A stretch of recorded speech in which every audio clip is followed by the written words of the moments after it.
هوريكم دلوقتي منظر لبحيره من ايام الفراعنه. لازم لما تيجي الاقصر صوت الحنطور.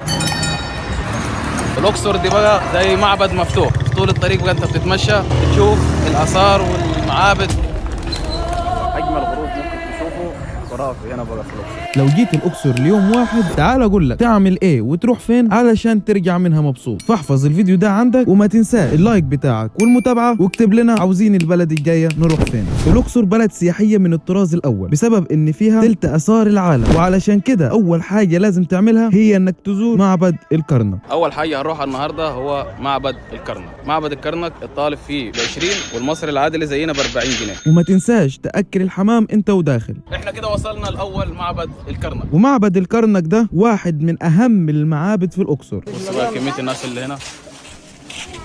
المعبد ده حرفيا من اهم المعابد اللي في مصر كلها، ويعتبر اكبر معبد هتشوفه في مصر، وموجود فيه اكبر واشهر صالة اعمدة في العالم. والمعبد كبير جدا وضامن معالم كتير هتشوفها زي طريق الكباش، وده واصل لحد معبد الاقصر. اوريكم دلوقتي منظر لبحيره من ايام الفراعنه. وكمان هتشوف البحيرة المقدسة واللي بيقول لك انها ثابتة وموجودة من 3000 سنة لحد دلوقتي. ولحد ما تخلص من الكرنك لازم تاخد لك حنطور يلف حوالين المعبد ويتمشى بيك على الكورنيش، ولازم ما تفوتش التجربة دي لان الاقصر معبد مفتوح وهتفضل مستمتع بالمنظر.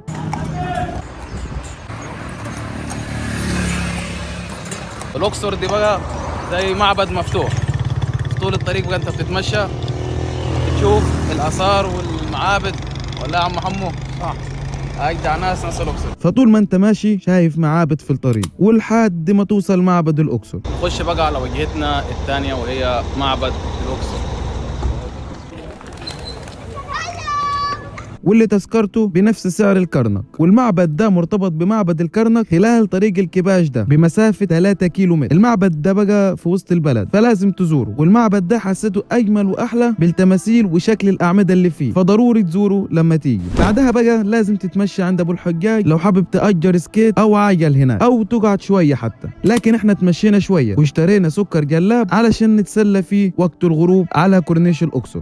اجمل غروب ممكن تشوفه خرافي هنا بقى في الاقصر زي ما انتم شايفين. بصوا، واوعى يفوتك شكل الغروب لانه ساحر بجد، والوقت ده بالذات بحبه جدا هنا. بعدها جوعنا فقلنا لازم ندخل على السوق السياحي، وده اللي هتشوف فيه شغل سياحي يدوي كتير لو حبيت تشتري يعني، وهتتمشى فيه كانك بتتمشى في شارع المعز في القاهره كده. ولحد ما تخلصوا هتلاقي قدامك كشري الزعيم، والمكان من ترشيحاتكم كان، وجربنا فيه الكشري كان لذيذ وحلو جدا، لكن الحواوشي ما كانش لطيف فيه والحشو مش موجود فيه، فانصحكم بالكشري بس. بعد الاكل بقى لازم هتتمشى على الكورنيش من تحت، وبجد هتستمتع جدا بالمشي فيه وقت الليل وبعيد عن العربيات. وبصراحه انا لو قلت لكم اننا تمشينا فيه لحد ما رجلينا تعبت مش هتصدقوني، لانه حقيقي نظيف وجميل وممتع. بس في الاخر لازم تقعد على كافيه على النيل، فاحنا قعدنا في كافيه تايم علشان اشرب قهوتي، وبصراحه اسعاره مناسبه جدا والجو فيها لذيذ وشبابي جدا كده. وبكده تكون اتبسطت وقضيت يوم كامل في الاقصر مش هتنساه. فمنشن لاصحابك وتعالوا زوروا الاقصر في مره، وبس كده.